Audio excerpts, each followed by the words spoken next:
పరలోకమందున్న మా తండ్రి, మీ ఘనమైన నామానికి వేలాది స్తుతులు తండ్రి. ఇదిగో తండ్రి, ఒక మంచి వాతావరణాన్ని మీరు మాకు ఏర్పాటు చేసి, మీ కుమారులను మీ కుమార్తెలను మీరు ఇంకా సజీవులుగా మా మధ్య నిలిపి, మీ సత్యవాక్యాన్ని మీ జ్ఞానయుక్త సంగతులను మీరు మాకు తెలియజేస్తున్న విధానానికై స్తుతులు తండ్రి. మీరు మా పట్ల చూపిస్తున్న ప్రేమను, మీ పట్ల చూపిస్తున్న కృపను మేము ఎల్లప్పుడూ భద్రపరుచుకుని, ఆ సంగతిని మా హృదయాల్లో ఉంచుకుని, దానికి తగినట్టుగా బ్రతికే భాగ్యాన్ని మాకు ఎల్లప్పుడూ దయచేయండి తండ్రి. ప్రపంచం యావత్తు ఎలాంటి పరిస్థితుల్లో ఉన్నా మీరు మమ్మల్ని మీ కనుసైగతో కాపాడుతున్న స్థితి మాకు ఉన్నతమైన తండ్రి. తండ్రి, ఈ చిన్న ప్రార్థన మీ ప్రియకుమారుడు మా రక్షకుడైన యేసుక్రీస్తు నామములో అడిగి వేడుకుంటున్నాను పరమ తండ్రి. ఆమేన్. ప్రియమైన వాళ్ళారా, మనం ఈరోజు ఒక మంచి పాఠాన్ని ఆలోచన చేసుకుందాం. పాఠం పేరు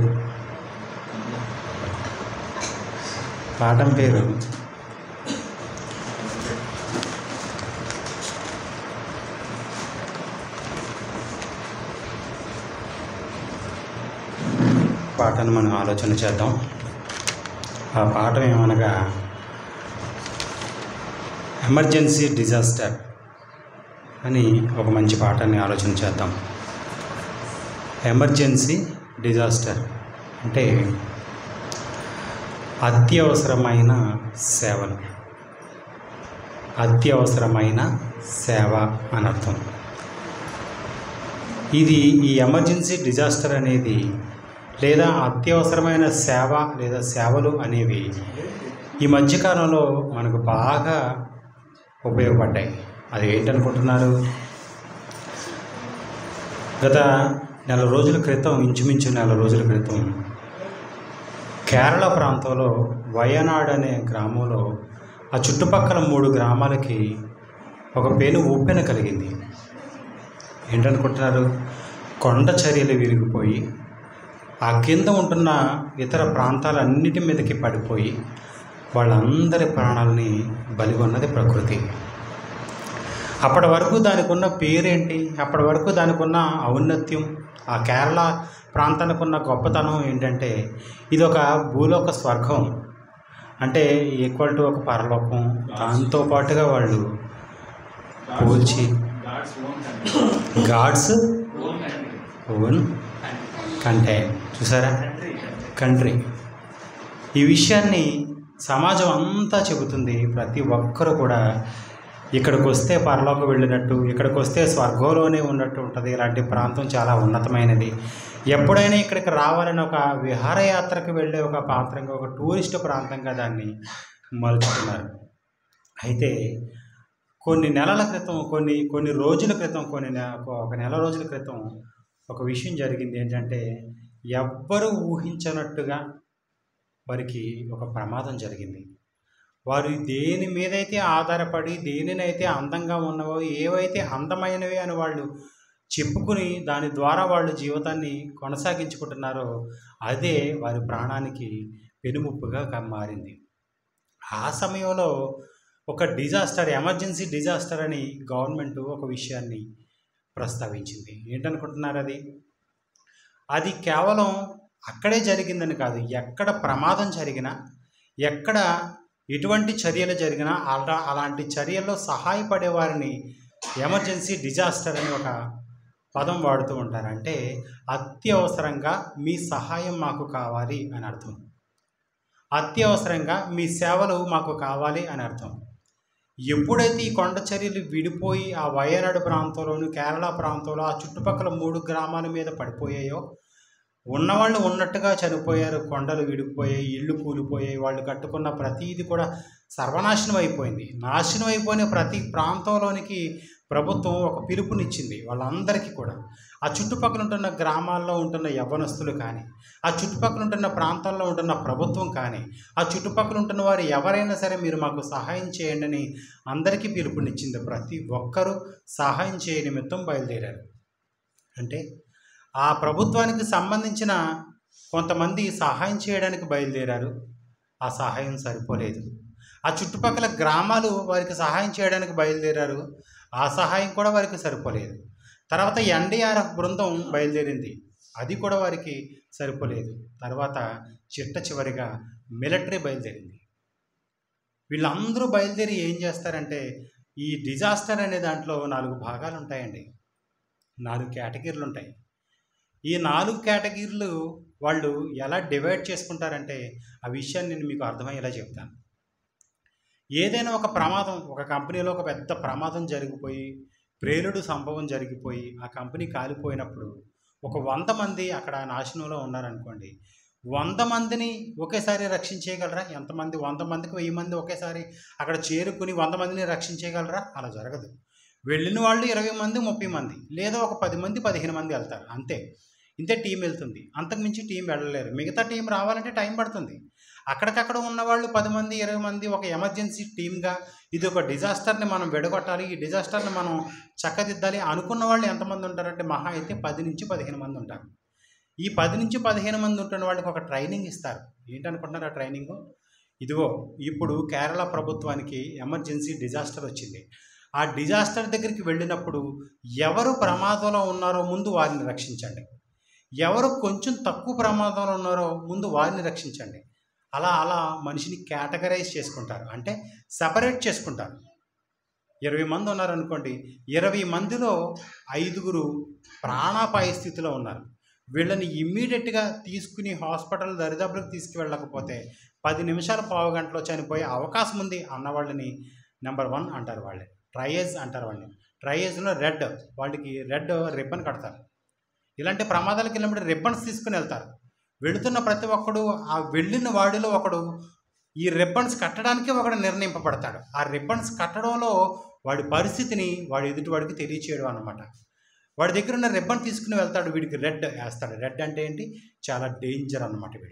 వీడు చాలా ఎమర్జెన్సీలో ఉన్నాడు, వీడిని 5 నుంచి 10 నిమిషాల్లో వీడిని మనం కాపాడకపోతే వీడు చనిపోతాడు, కాబట్టి వీడిని తీసుకెళ్ళండి అని వాడు రెడ్ రిబ్బన్ వేస్తాడు.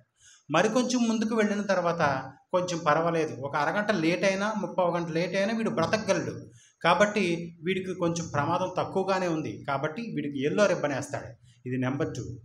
మరొక ట్రయేజ్ అంటారు దీన్ని. ట్రయేజ్ 1, ట్రయేజ్ 2, ట్రయేజ్ 3, ట్రయేజ్ 4 అని 4 ట్రయేజ్లుగా డివైడ్ చేస్తారు.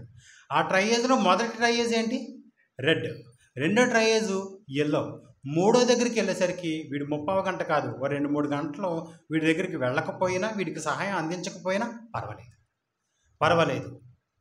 ఒక 5-6 గంటల పాటు వీడు బ్రతుకుతాడు అనుకున్న వాడికి గ్రీన్ కలర్ రిబ్బన్ తగిలిస్తాడు.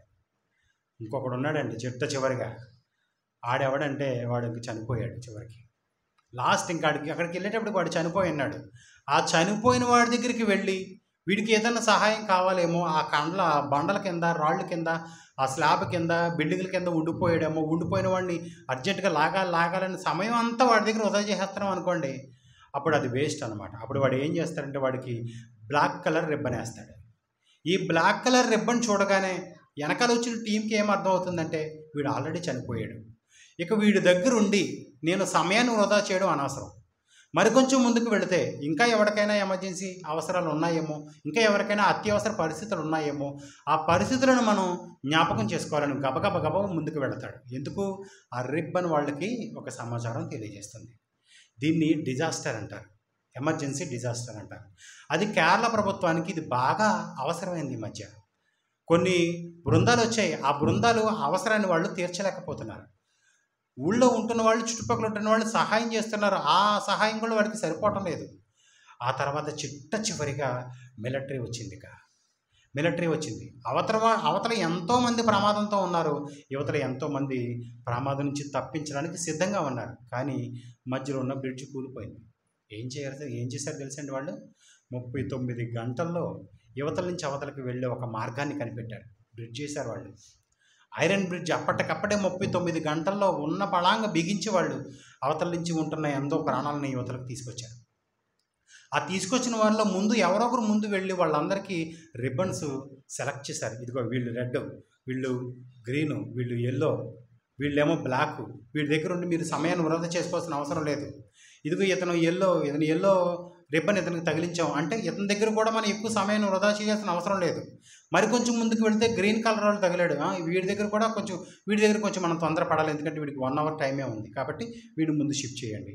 అంతకు ముందు వెళ్ళాం అనుకోండి, రెడ్ కలర్ రిబ్బన్ కలిగిన వాడు ఎదురున్నాడు, వాడిని చూడాలి, వాడి దగ్గరికి వెళ్ళాలి, వాడిని మొట్టమొదట తరలించాలి. వీళ్ళందరికీ ఇంకా సమయం ఉంది, వీళ్ళందరికీ ఇంకా కొంచెం సమయం కేటాయించి ఉంది, వీళ్ళ కోసం కాసేపు వెయిట్ చేసినా వీళ్ళు బ్రతుకుతారు. కానీ వాడికి సమయం లేదు. సమయం లేనివాడుగా ఉన్న ఆ రెడ్ కలర్ రిబ్బన్ కలిగిన వాడు ట్రయల్ 1లో ఉన్నవాడిని ముందు మనం గమనించాలంటే మనం ఎక్కడికి వెళ్ళాలంటే చివరిలో ఉండకూడదు, ముగింపులో ఉండకూడదు, ప్రారంభంకి వెళ్ళాలి. ఈ కొండ చర్యలు ఎక్కడ విడిపోయాయో ఆ కొండ మీద కూడా ఎవరైనా బ్రతుకుతున్నారేమో, కొండ ఎక్కాలేమో, కొండ కూడా ఎక్కారు. ఆ కొండ చర్యలు ఎక్కి కొండ అటవీ ప్రాంతంలో కూడా ఎవరైనా చిక్కుకుపోయారేమో, వాళ్ళని కూడా దక్కించాలని, వాళ్ళని కూడా రక్షించాలని అక్కడ ఇరుక్కుపోయిన వాళ్ళని కూడా తీసుకుని వచ్చారు. జాగ్రత్తగా తాళ్ళు వేసుకొని పిల్లల్ని, ముసలివాళ్ళని స్ట్రెచ్చర్స్ వేసుకొని వీల్ చైర్లు కట్టి వాళ్ళని జాగ్రత్తగా కిందకి దింపి క్షేమంగా తీసుకొచ్చారు. చాలా అత్యవసరమైన సేవలు మీరు మాకు కావాలని ఆ ప్రభుత్వం ప్రజలందరికీ సమాచారం తెలియచేయడాన్ని బట్టి ఆ ప్రభుత్వం ఎంత తొందరగా వారికి సహాయం అందించిందంటే చాలా తొందరగా సహాయం అందించింది. అప్పటికే ప్రాణాలు కోల్పోయిన వారు ఉన్నారు, అప్పటికే కనుమరుగైపోయిన వారు ఉన్నారు, అప్పటికే ఇప్పటికీ కూడా ఇంచుమించు 60 నుంచి 80 మంది వరకు కనిపించిన వారు ఉన్నారు, ఆచూకీ తెలియని వారు ఉన్నారు. ఇంచుమించు 200 మంది వరకు మనుషులు చనిపోయారు. క్షేమంగా ఉన్నవారు కొందరు ఉన్నారు, హాస్పిటల్లో క్షతగాత్రులుగా ఉన్నవారు కూడా కొందరు ఉన్నారు. వీళ్ళందరికీ ప్రభుత్వం ఇమ్మీడియట్గా వీళ్ళకి ఆహారం పెట్టాలి. మరలా హాస్పిటల్కి వచ్చేసిన తర్వాత వాళ్ళ దగ్గరికి అక్కడి నుంచి మళ్ళీ హాస్పిటల్కి రాగానే వాళ్ళు మళ్ళీ దీన్ని సెలెక్ట్ చేసుకుంటారు. మరలా వీటి ట్రయల్స్ 1లో పెట్టాలా, ట్రయల్స్ 2లో పెట్టాలా, ట్రయల్స్ 3లో పెట్టాలా, ట్రయల్స్ 4 అయితే ఆ మూలను పెట్టేసేయండి, ఈ ట్రయల్ మూలను పెట్టేసి క్లాత్ మూసేయండి, బ్లాక్ కలర్ రిబ్బన్ కట్టేది. ఎందుకంటే ఇతని దగ్గరికి వెళ్ళి మనం సమయాన్ని వృధా చేసుకోకూడదు. ఈ సందర్భం అంతా చూసిన తర్వాత, ఈ న్యూస్ అంతా చూసిన తర్వాత మన ఆంధ్రప్రదేశ్ కానీ మన చుట్టుపక్కల ఉంటున్న వారు కానీ ఒకడు యూట్యూబ్లో అంటాడు, తెలంగాణ ఆంధ్ర వాళ్ళు చాలా బాగున్నారు కదా, మీరు బాగానే అందంగా తిని తాగి తొంగుంటున్నారు, ఇక్కడ వీళ్ళ పరిస్థితి అలా లేదు అంటున్నాడు ఒకడు. అలా ఒక్కొక్కరు ఒక్కొక్క వ్యాఖ్యానాన్ని జనాల్లోనికి తీసుకొచ్చారు. అయ్యో అని బాధపడేవాళ్ళు ఒకళ్ళు, వారికి సహాయం అందించండి అని అందరూ కోట్ల రూపాయలు, సినీ నటులు అందరూ కోట్ల రూపాయలు ఇచ్చి వాడికి సహాయం చేయడానికి సిద్ధపడిన వాళ్ళు ఒకరు. అయితే ఒక క్రైస్తవుడైన వాడు మనం ఏం చేయాలి? ఒక క్రైస్తవుడిగా దేవుని జ్ఞానాన్ని చేతపట్టుకుని దేవుని జ్ఞాన సంగతులు ప్రకటిస్తున్న ఈ సమాజంలో నిజ క్రైస్తవుడైన వాడుగా ఉన్న మనం ఏం చేయాలి? అసలు మనం ఎందుకు ఆ ప్రాంతానికి అలాంటి పరిస్థితి కలిగింది? ఎందుకు? దేవుని వాక్యాన్ని వారు మీరారు. దేవుని వాక్య నిమిత్తం వాళ్ళు బ్రతుకులు లేవేమో. 10 మంది ఉంటే ఆ ప్రాంతాన్ని నేను బ్రతికిస్తానన్న మాట ప్రకారం ఆ ప్రాంతంలో 10 మంది కూడా దేవునికి సంబంధించిన వారు ప్రజలు లేరేమో. అలాంటి వారి దగ్గరికి వెళ్ళి మనం యాపిల్స్ పంచితే సరిపోతుందా? క్రైస్తవులు అక్కడికి వెళ్ళి ప్రార్థన చేస్తే సరిపోతుందా? అక్కడికి వెళ్ళి అరటిపళ్ళు పంచేస్తే సరిపోతుందా? నేను దేవుని సేవ చేసేసాను, దేవుడు నాకు పరలోకాన్ని ఇచ్చేస్తాడు, దేవుడు నన్ను ఉన్నతంగా చూస్తాడని అక్కడికి వెళ్ళి యూట్యూబ్ వీడియోలు చూసి ఫేస్బుక్ తీసి స్టేటస్ పెట్టుకుని నేను ప్రజాసేవ చేశాను, ఇదిగో దేవుని సేవలో ఇది కూడా ఒక భాగమే అని సమాజానికి తెలియజేసే క్రైస్తవులు ఎవరున్నారు? ఈ క్రైస్తవేతరులుగా ఉంటున్నవారు, సమాజం కోసం మాట్లాడుతున్న వారు, వాళ్ళు నేర్చుకోవాల్సిందేంటి? ఈరోజు క్రైస్తవులు ఏమి నేర్చుకోవాలి? క్రైస్తవేతరులు ఏమి నేర్చుకోవాలి? ఇటువంటి ప్రమాదాలు మా ప్రాంతానికి రాకుండా ఉండాలంటే దేవుని నుంచి ఏ మాటలు మనకి దాచిపెట్టాడు? ఇన్ని ప్రశ్నలతో ఈరోజు ఈ పాఠాన్ని మనం నేర్చుకుందాం. దీన్నే అత్యవసరమైన సేవలు, ఎమర్జెన్సీ డిజాస్టర్.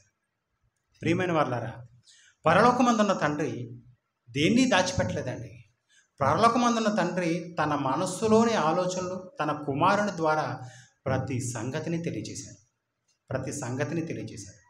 అప్పుడప్పుడు కరువులు, అప్పుడప్పుడు భూకంపములు, అప్పుడప్పుడు రాజ్యం మీదకి రాజ్యం లెగటం, ప్రజల మీదకి ప్రజలు లెగటం, ఈ సూచనలన్నీ చూస్తుంటే మీకు ఒక సంగతి జ్ఞాపకం రావాలి అన్నాడు యేసుక్రీస్తు. ఎందుకంటే శిష్యులు యేసుక్రీస్తుని అడుగుతున్నారు, తండ్రి ఓకే నువ్వు ఒక సందర్భాన్ని చెప్తున్నావు, భవిష్యత్తులో నీ రాకడ ముగించి మరలా నీ రాకడని ఈ సమాజానికి తీసుకుని వచ్చేటప్పటికి ఈ సమాజం ఎలా ఉంటుంది? ఎలా ఉంటే ఈ సమాజం ఉంటున్న పరిస్థితులను చూసి నీ రాకడ జరుగుతుందన్న సూచనలేంటి, దాని గురించిన సంగతులేంటి, నీవేమైనా మాకు చెబుతావా అని శిష్యులు యేసుక్రీస్తుని అడిగితే యేసుక్రీస్తు వారు తన శిష్యులకి చెబుతున్న గొప్ప జ్ఞానయుక్త సంగతిని మనం ఈరోజు ఆలోచన చేద్దాం. మార్కు సువార్తలోనికి ఒకసారి వెళ్ళి చూద్దామా? మార్కు సువార్త 13వ అధ్యాయం 8వ వచనం. మార్కు సువార్త 13వ, దానికి కొంచెం పైకి చూద్దాం, సందర్భం చూద్దామా? మార్కు సువార్త 13వ అధ్యాయము 5వ వచనం నుంచా 3 నుంచి చూద్దాం. ఆయన దేవాలయం ఎదుట ఒలీవల కొండ మీద కూర్చుండి ఉండగా పేతురు, యాకోబు, యోహాను, ఆంద్రేయ అనువారు ఆయనను చూచి, ఇవి ఎప్పుడు జరుగును? ఇవన్నీ దీనికన్నా ముందు ఒక్కడుగు ముందు పైకి చూద్దాం, 1వ వచనం నుంచి చూద్దాం. ప్రియమైన వాళ్ళ క్షమించండి. ఆయన దేవాలయంలో నుండి వెళ్ళుచుండగా ఆయన శిష్యులలో ఒకడు బోధకుడా, ఈ రాళ్ళు ఎలాంటివో, ఈ కట్టడములు ఎలాంటివో చూడుమని ఆయనతో అనెను. అందుకు యేసు, ఈ గొప్ప కట్టడములు చూచుచున్నావే, రాతి మీద రాయి ఒకటైనను ఇక్కడ నిలిచి ఉండకుండా పడద్రోయబడునని అతనితో చెప్పెను. అక్కడ ఉంటున్న ఒక గొప్ప కట్టడాన్ని ఆయన జ్ఞాపకం చేస్తున్నాడు శిష్యుడు. ఏంటా కట్టడం? ఇదిగో ఈరోజు కేరళ ప్రభుత్వం కేరళ కోసం చెప్పుకుంటున్న గొప్ప కట్టడం యెరూషలేము మందిరం. ఆ మందిరం యొక్క గొప్పతనాన్ని క్రీస్తుకే వాళ్ళు చెప్తున్నారు. చూడండి, ఈ క్రీస్తుకి ఆ మందిరం యొక్క గొప్పతనం తెలీదా? ఈ క్రీస్తుకి మందిరానికి ఎంత గొప్పతనాన్ని ఆపాదించాలో, ఎంత పేరుని దానికి ఆపాదించాలో ఆ క్రీస్తుకి ఆ సంగతులు తెలియవా? తెలుసు.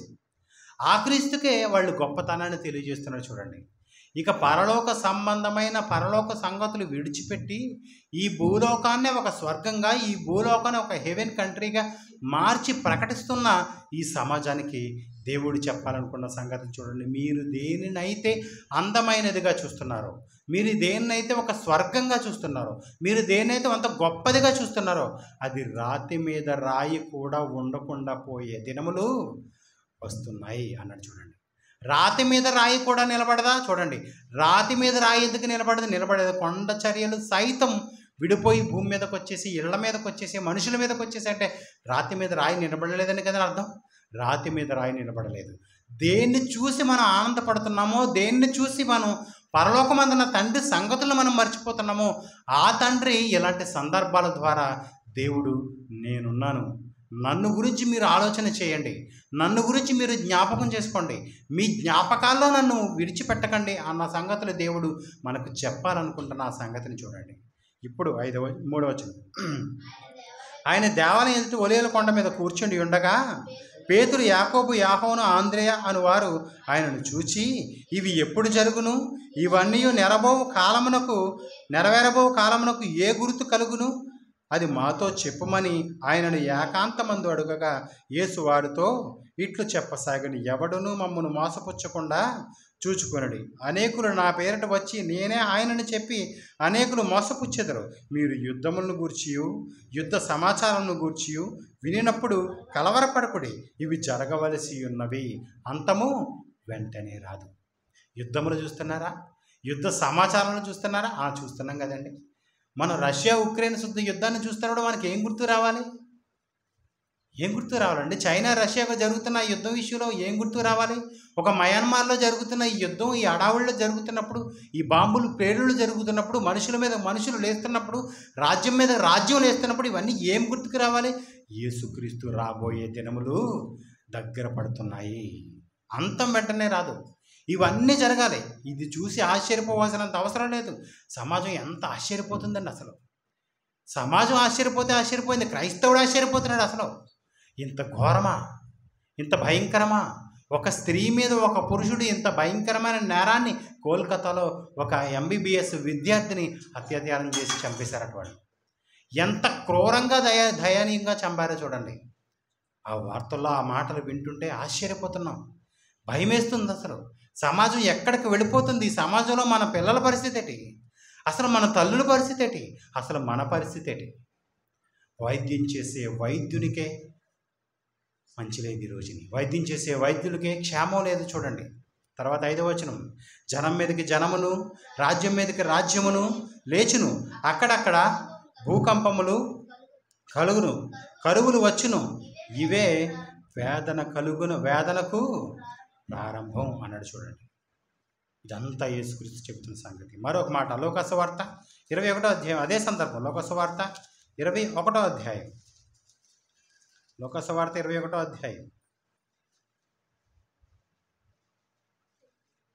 21వ అధ్యాయం 5వ వచనం నుంచి, కొందరు ఇది అందమైన రాళ్లతోనూ అర్పితములతోనూ శృంగారింపబడి ఉన్నదని దేవాలయమును గూర్చి మాట్లాడుచుండగా, దేని గురించి అండి?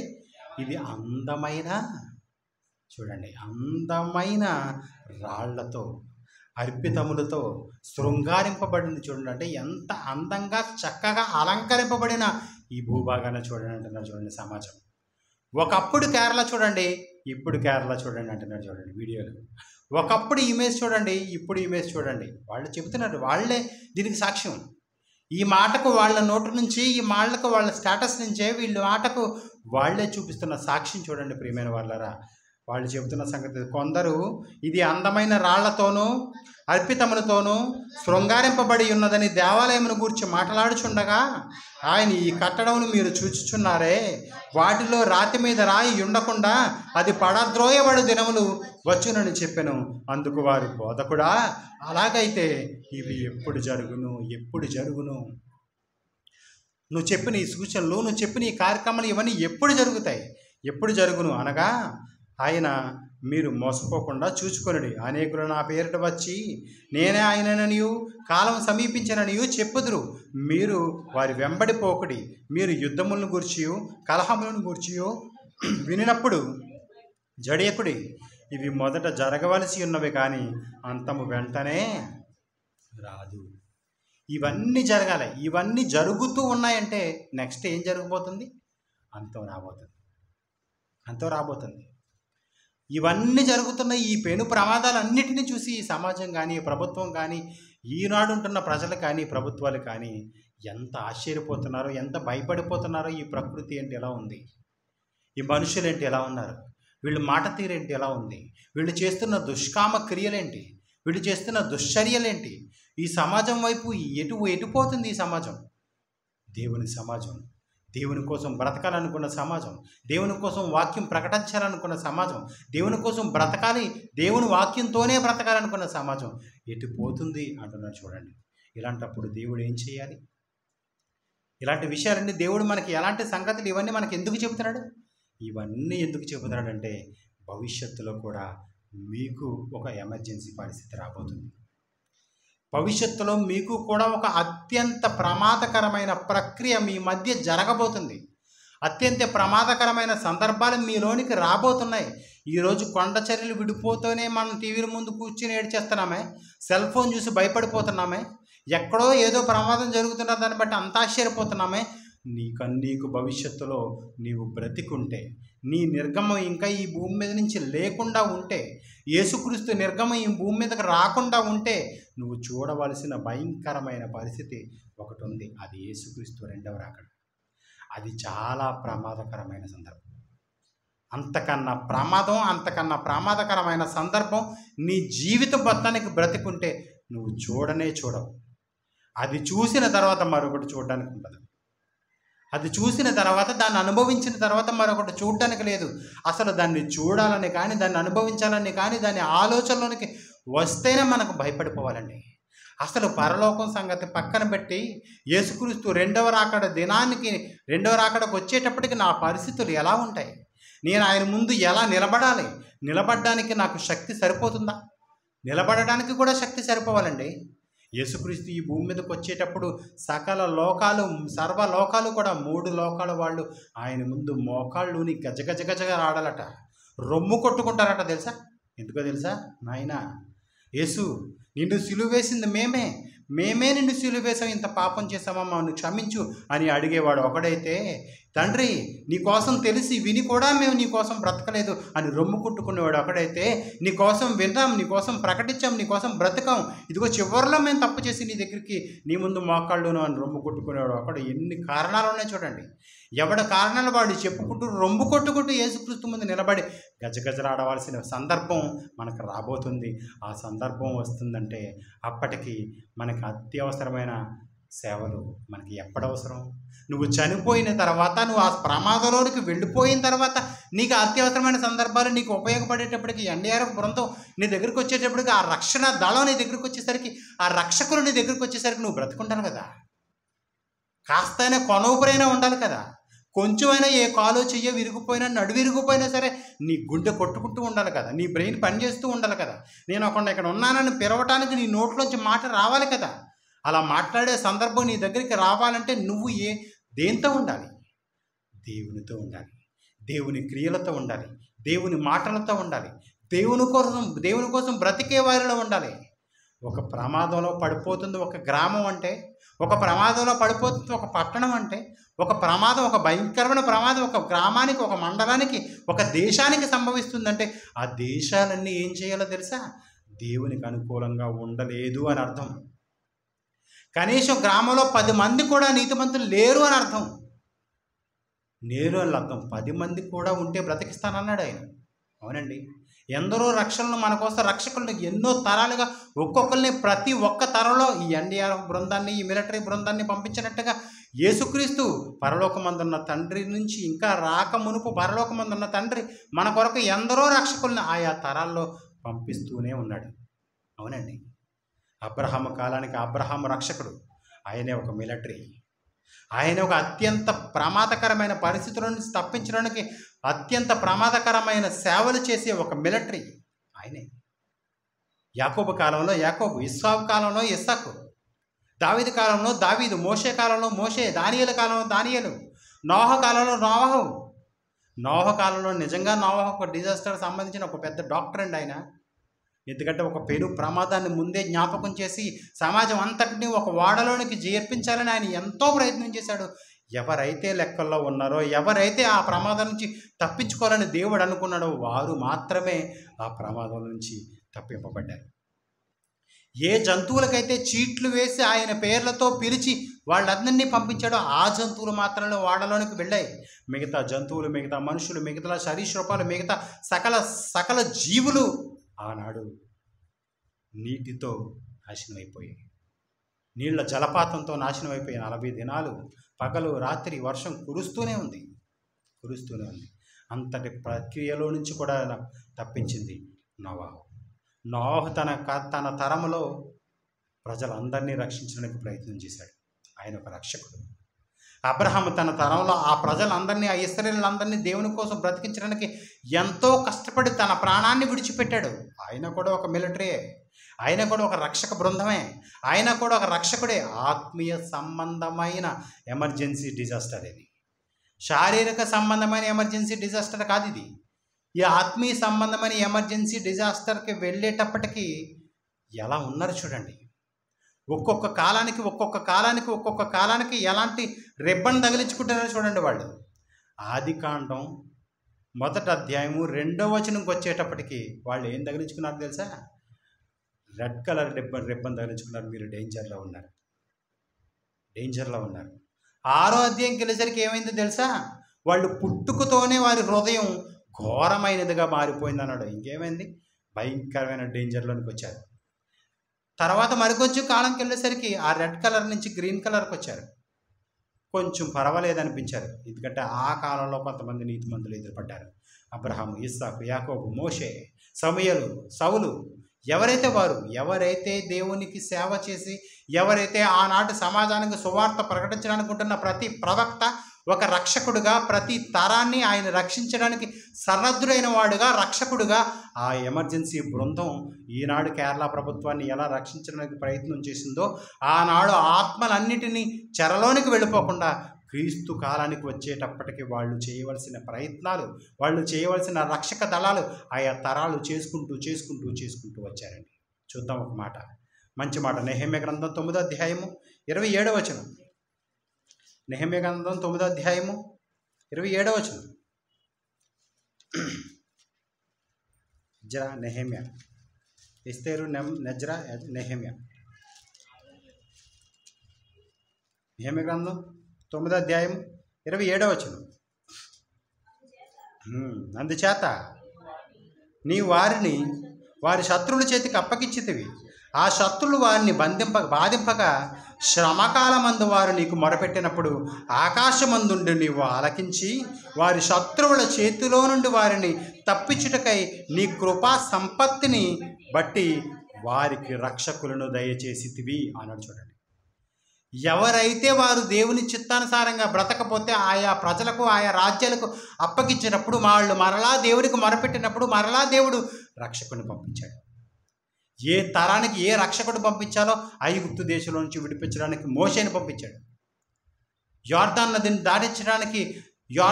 దాటించడానికి సమూయేలును పంపించాడు. ఎర్ర సముద్రాన్ని దాటించడానికి మోషేని పంపించాడు. అలా ఒక్కొక్క ప్రాంతంలో ఒక్కొక్క సందర్భంలో ఫీనెహాసును పంపించాడు. దేవుని కోపాన్ని అర్థం చేసుకుని దేవుని కోపాన్ని తన కోపంగా చూపించి తన ఈటెతో దేవుని కోపాన్ని రప్పించిన వారిని పొడిచి చంపిన వాడుగా ఫీనెహాసు. ఒక్కొక్క తరంలో ఒక్కొక్క భక్తుడు, ఒక్కొక్క తరంలో ఒక్కొక్క రక్షకుడు, ఆయా తరంలో ఏ తరంలో చూసినా ఒక్కొక్క రక్షకుడు వస్తూనే ఉన్నాడు. ఒక తరంలో సౌలు వచ్చాడు, ఒక తరంలో దావీదు వచ్చాడు, ఒక తరంలో అబ్రహాం వచ్చాడు, ఒక తరంలో మోషే వచ్చాడు, ఒక తరంలో యెషయా వచ్చాడు, ఒక తరంలో దానియేలు వచ్చాడు, ఒక తరంలో యోబు వచ్చాడు. ఒక్కొక్క తరానికి రక్షకులు వస్తూనే ఉన్నారు. చూడండి, అయినా సరే వాళ్ళు బాగుపడలేదు. అయినా సరే ఆ దేశం దేవునికి ఇష్టానుసారంగా లేదు. అప్పుడు దేవుడు ఏం చేస్తాడు చూడండి. యెహెజ్కేలు గ్రంథం 14వ అధ్యాయము. ఎంత చేసినా సరే యెషయా గ్రంథం చూద్దాం. యెషయా గ్రంథం 56వ అధ్యాయము, క్షమించండి, యెషయా గ్రంథం 56వ అధ్యాయము మొదటి అధ్యాయం, 56వ అధ్యాయము 1-2 వచనాలు. యెషయా గ్రంథం 56వ అధ్యాయము మొదటి 2 వచనాలు. యెహోవా ఇలాగు సెలవిచ్చుచున్నాడు, నా రక్షణ వచ్చుటకు సిద్ధముగా ఉన్నది, నా నీతి వెల్లడి ఎగుటకు సిద్ధముగా ఉన్నది. న్యాయవిధిని అనుసరించుడి, నీతిని అనుసరించుడి, నడుచుకొనిడి. నేను నియమించిన విశ్రాంతి దినమును అపవిత్రపరచకుండా దాన్ని అనుసరించుచు ఏ కీడు చేయకుండా తన చేతికి బిగబట్టువాడు ధన్యుడు అన్నాడు. చూడండి, ఏ కీడు చేయకుండా తన చేతిని బిగబట్టువాడు ధన్యుడు. ఆ ప్రాకారము చేసి దాని రూఢిగా గైకొను నరుడు ధన్యుడు అన్నాడు. చూడండి, పరలోకమందున్న తండ్రి దగ్గర నుంచి రక్షణ ఎప్పుడూ సిద్ధంగానే ఉంది. రక్షకులు ఎప్పుడూ సిద్ధంగా ఉన్నారు. ప్రతి తరంలోనే రక్షకుడు సిద్ధంగా ఉన్నాడు. ఇదిగో ఈ తరంలో మేమున్నాం. ఈ ప్రమాదకరమైన పరిస్థితుల నుంచి మిమ్మల్ని తప్పించటానికి, ఈ ప్రమాదకరమైన అత్యంత క్రియను చేయటానికి, అత్యంత ప్రమాదకరమైన సేవలు చేసి మిమ్మల్ని రక్షించి ఈ భవిష్యత్తులో రాబోయే ఆ ఉగ్రత దినాన్ని తప్పించడానికి ఎల్లప్పుడూ దేవుని వలన రక్షణ సిద్ధంగానే ఉంది. ఆ రక్షకులుగా మేము సిద్ధంగా ఉన్నాం. మీరు ఆ సంగతిని జ్ఞాపకం చేసుకోవాలి. ఎప్పటికైనా సరే ప్రమాదంలోనికి వెళ్ళిపోతే ప్రతి గ్రామానికి, ప్రమాదానికి వెళ్ళిపోబోయే ప్రతి మనిషికి రక్షకులుగా మనం ఉండాలి. దేవుడు మనకి చెబుతున్న సంగతి అది. ఒక క్రైస్తవుడికి చెబుతున్న సంగతి అది. అక్కడ పట్టుకెళ్ళి యాపిల్స్ పంచడం, అరటిపళ్ళు పంచడం, డబ్బులు పంచడం, చిల్లర పంచడం కాదండి, కాదు. అసలు అలాంటి ప్రమాదాలే ఈ భూమి మీదకి రాకుండా ఉండాలంటే నువ్వు ఎంత జాగ్రత్తగా ఉండాలి, చాలా జాగ్రత్తగా ఉండాలి. అలాంటి ప్రమాదాలు ఈ భూమి మీదకి రాకుండా ఉండాలంటే భక్తులందరూ ఒక చోట కూర్చున్నా సరే ఆ ప్రమాదం ఆగుతుందా? ఆగదు. యెషయా, యోబేలు, యెహెజ్కేలు, ఎఫ్రాయిము వీళ్ళందరూ ఒక చోట కూర్చుని ఆ ప్రాంతంలోనూ ఉన్నా సరే ఆ ప్రాంతం రక్షింపబడుతుందా? రక్షింపబడదు. ఎందుకంటే పరలోకమందు ఉన్న తండ్రి ఆ ప్రాంతాన్ని నాశనం చేయాలనుకున్నాడు. దేవునికి అనుకూలంగా దేవుని రక్షణను అందిపుచ్చుకునే వారిగా వాళ్ళు బ్రతకడం లేదు. కాబట్టి దేవుని ఉగ్రత దినం వారి మీదకి రాబోతుంది. భవిష్యత్తులో వచ్చే రాకడ దినం కోసం సంగతి పక్కన పెట్టు. ముందే ఈ శరీరాన్ని మొదటి మరణమే నువ్వు ఇంత భయంకరమైన మరణాన్ని చూడగలిగితే రెండో మరణంకి వెళ్ళేసరికి అదెంత భయంకరం. అగ్ని ఆరదు, పురుగు చావదు. చూద్దాం యెహెజ్కేలు గ్రంథం, మంచి మాట. యెహెజ్కేలు గ్రంథం 14వ అధ్యాయం, యెహెజ్కేలు గ్రంథం 14వ అధ్యాయం 12వ వచనం. యెహెజ్కేలు గ్రంథం 14వ అధ్యాయం 12వ వచనం. మరియు యెహోవాకు నాకు ప్రత్యక్షమై ఇలాగు సెలవిచ్చెను, నరపుత్రుడా, ఏ దేశమైతే విశ్వాసఘాతుకమై నా దృష్టికి పాపము చేసినదో దానికి నేను విరోధినై ప్రాణాధారమగు ఆహారము లేకుండా చేసి కరువు పంపించి మనుషులను పశువులను నిర్మూలము చేయుదును అన్నాడు. చూడండి, ఏ దేశమైతే నా దృష్టికి పాపం చేసేటట్టుగా ఉన్నదో వారికి ప్రాణాధారమైన ఆహారం వారికి లేకుండా చేసి వారితో పాటు ఉంటున్న జంతువులను, వారితో పాటు ఉంటున్న పశు పక్షాదులను, క్రిమి కీటకాలను ప్రతిదాన్ని నాశనం చేస్తాను, వారిని కూడా నాశనం చేస్తాను. తర్వాత చూడండి నేను ఏమంటాను, అప్పుడు 14 చూడండి ఏమంటున్నాడు చివరిగా, నోవాహు, దానియేలును, యోబును ఈ ముగ్గురు అట్టి దేశంలో ఉండినను వారు తమ నీతి చేత తమ్మును మాత్రమే రక్షించుకొందురు, ఇదే ప్రభువగు యెహోవాకు అన్నాడు. చూడండి, ఇక నీతిమంతులు అందరూ ఒక చోట ఉన్నా సరే వాళ్ళు చివరికి ఏం చేస్తారో తెలుసా? ఇక ఎంత ప్రమాదం రాబోతుందని నీ దగ్గరకు వచ్చి నిన్ను రక్షించడానికి, నీటిలో మునిగిపోవడానికి ఉన్నావు కదా, నిన్ను నీటిలోంచి బయటకు రావడానికి ప్రయత్నం చేస్తే నువ్వు వాడి కాళ్ళకి నీళ్ళు ముంచితే ఏం చేస్తారు చివరికి? ఇన్ను కూడా ముంచు లాక్కుపోతాను అనుకో, చివరికి నీతో పాటు నేను రాలేనురా బాబు, నేను ఆ నరకంలోనికి రాలేను, నేనన్నా బ్రతకాలని నిన్ను వదిలించుకుని బయటకు వచ్చేస్తాను. నువ్వు నాకు సహాయం చేసావంటే నేను నీకు సహాయం చేసుకుంటూ ఇద్దరు కలిపి ఒడ్డుకు వెళ్తాం. ఇదిగో నాకు ఈతొచ్చు, నువ్వు నన్ను ఆనుకో, నన్ను పట్టుకో, ఆ ప్రమాదం నుంచి నేను రప్పిస్తాను. ఆ కొండ నుంచి నేను దిగుతున్నప్పుడు భయపడిపోయి అల్లిపోయి దూకేశాడు అనుకోండి, కుదరదు. ఇదిగో నువ్వు నన్ను గట్టిగా పట్టుకో, నేను జాగ్రత్తగా నిన్ను కొండ మించి క్షేమంగా ఈ భూమి మీదకి దింపుతాను అంటున్నారు మిలిటరీ వాళ్ళు. చిన్నపిల్లలకి చిన్న చిన్న గుడ్డలు కట్టి, చీరలు కట్టుకుని, బట్టలు కట్టుకుని జాగ్రత్తగా దింపుతుందండి ఆ బృందం. ఆ రక్షక దళాలు, ఆ రక్షణ దళం ఎంత జాగ్రత్తగా వారి ప్రాణాల పట్ల వీడి ప్రాణాన్ని తెగిస్తున్నాడు చూడండి. వారి ప్రాణాలు కాపాడడానికి వీళ్ళు ప్రాణాలు తెగిస్తున్నాడు చూడండి. చేతనైన వాళ్ళు, చేతగాని వాళ్ళు కాదు. కొంతమంది ఉంటారు మరలా, కొంతమంది వాడిని రక్షించుకోవడం కూడా చేత కాదు. మరలా కొంతమంది ఉంటారు మళ్ళీ ఏ బిలాము లాంటి వాళ్ళు, ఇలాంటి వాళ్ళు అనమాట. వాడే రక్షించుకోవడం రాదు, కానీ దేవుని వాక్యం చేత పట్టుకుని బయలుదేరిపోతూ ఉంటాడు. దేవుని వాక్యం చేత పట్టుకుని బయలుదేరిపోతూ ఉంటాడు. రాత్రి మీద గాడిద ఎక్కేసి, గుర్రం ఎక్కేసి బయలుదేరిపోతూ ఉంటాడు.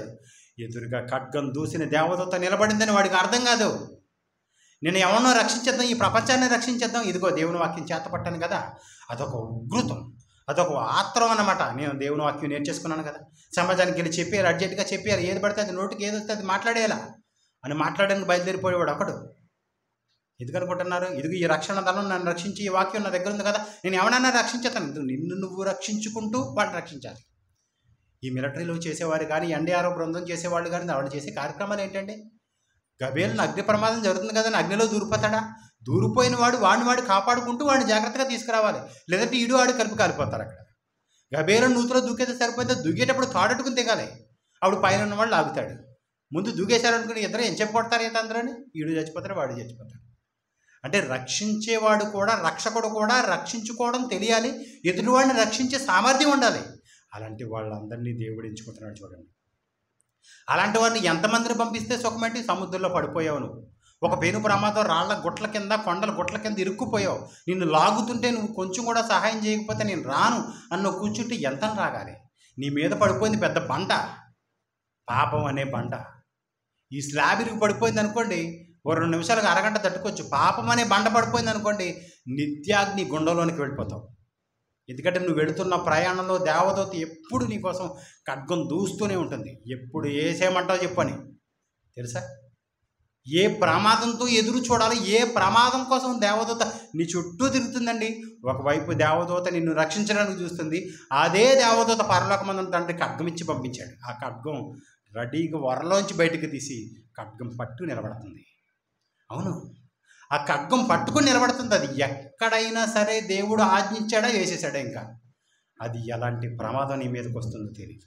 అది నడి రోడ్డు మీద రావచ్చు, మంచం మీద పడుకున్నప్పుడు రావచ్చు, ఏదైనా ప్రయాణంలో ఉంటున్నప్పుడు రావచ్చు, ఏదైనా కొండ మీద ఉంటున్నప్పుడు రావచ్చు, సముద్రంలో ఈత కొడుతున్నప్పుడు రావచ్చు. అది ఖడ్గం.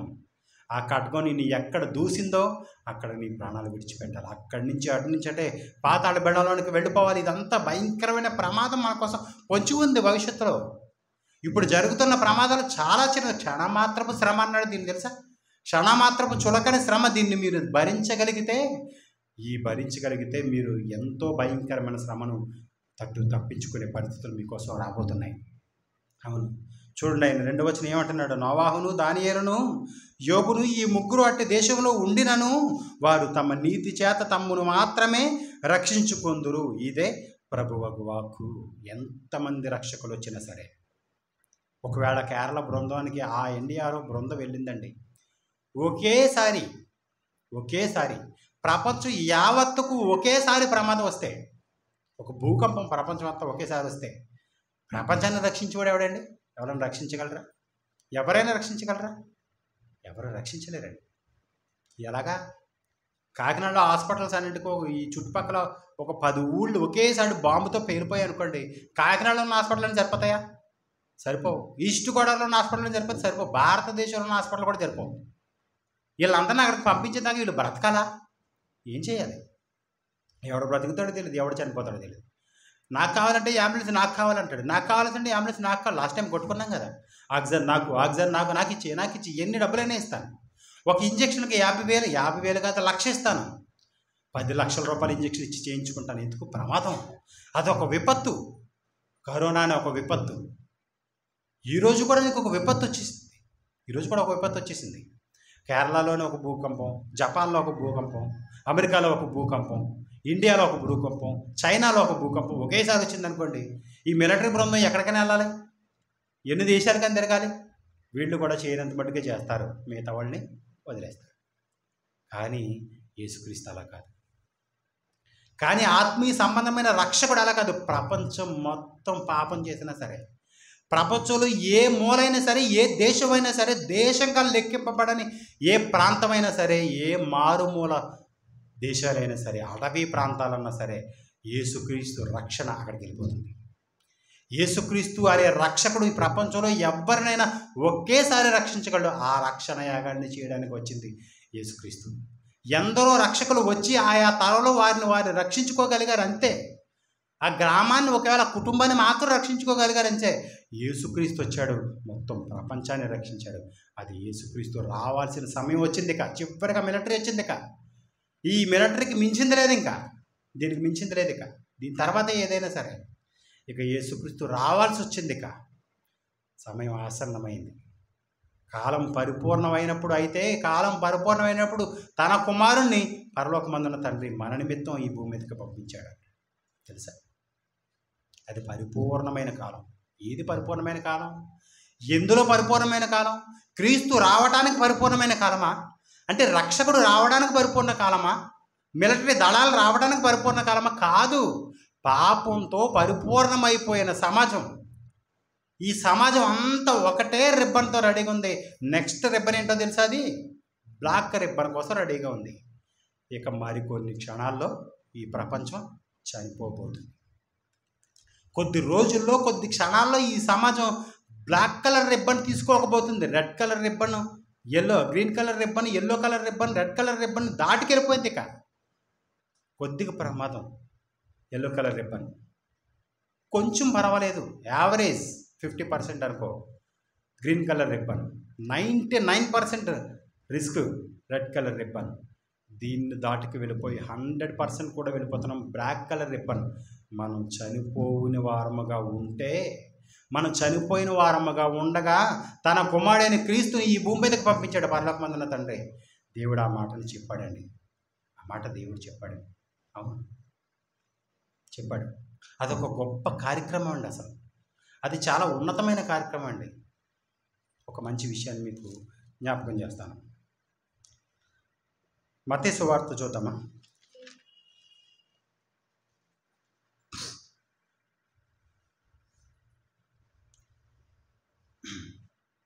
దానికి ముందు యెషయా గ్రంథం చూద్దాం. యెషయా గ్రంథం 19వ అధ్యాయము.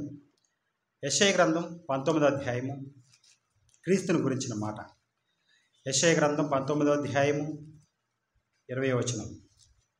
యెషయా గ్రంథం 19వ అధ్యాయము, యెషయా గ్రంథము 19వ అధ్యాయము 20వ వచనం కాదు,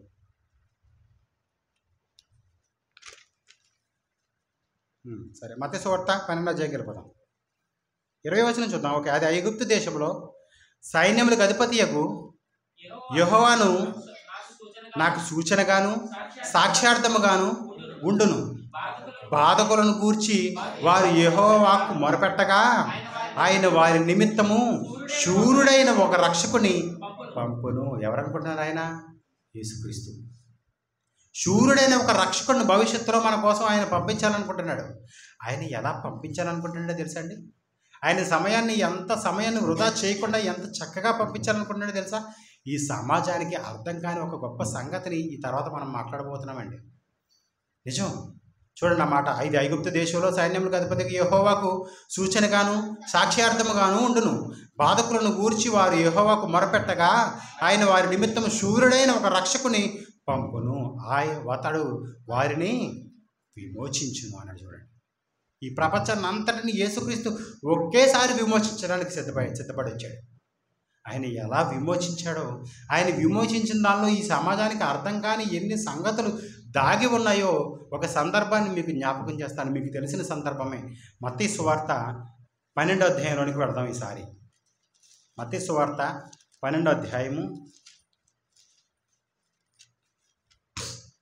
మత్తయి సువార్త 12వ అధ్యాయము